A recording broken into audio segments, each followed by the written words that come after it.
guest? Oh, kids, ha? Ready for the special gifts? Are you ready? Ay, walang may ready. Hindi yung lalabas. Ikaw, last ikaw.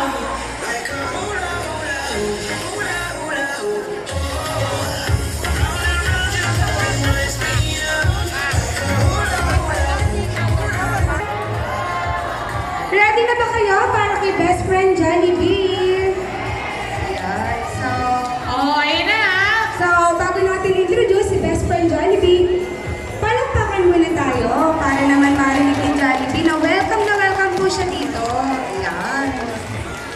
So, pag lumabas po si Jollibee, kailangan lahat po tayo papalakpak para matuwa si Jollibee. Okay po ba tayo doon?